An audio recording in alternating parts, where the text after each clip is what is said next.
Bismillah ve salatu ve selamu ala Resulillah ve ala alihi ve sahbihi ve men vala. Muhammed ibn İsmail el-Bukhari rahmetullahi aleyhi Sahih Bukhari namlı kitabıda taharet münasebetlik mezmunlar hakkında to'xtalib, bugun bu babda mundaqdaydi.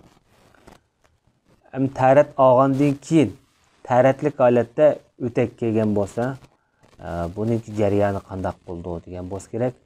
Bu 206 numaralı hadis, bu bakmanızsız bu hadisin numara. Bu hadiste İmam Bukhari rahmetullahi aleyh bizge Ebu Nuaym hadis sözlep bergen edi dep şundaqdaydı. Fazl ibn Dukayn degan kishi şu. Bu kishi deydi bizge Zakariya hadis sözlep bergen edi deydi. Zakariya Amir degan kishidan. Amir Urvat ibn Mughiradan, Urvat ibn Mughira dadisi Mughira ibn Shu'abadan. Demek bu yerdagi kishilarniki umum tarjimalar asosan boshda o'tib bo'lgan. Bu hadisda Amir degan kishi Amir ibn Şarahil Eş-Şa'bi namıyla meşhur olan en büyük tabi'in. 500'dek sahabiyle uçurashgan adam bu.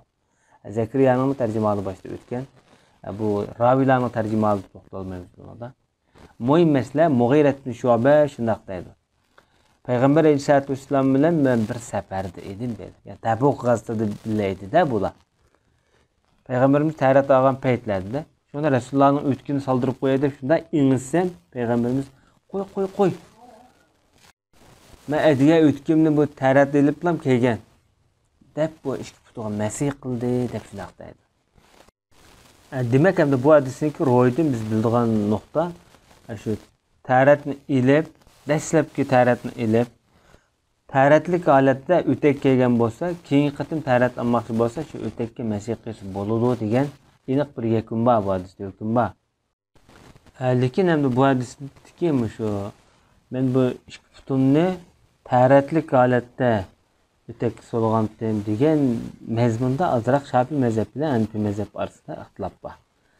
Shafiy mazhabiklar deydi, o'takni shu kelgan vaqtida, masalan, shu vaqtida Tayratlik bo'lish kerak deydi. Hanafi mazhabiklar deydi,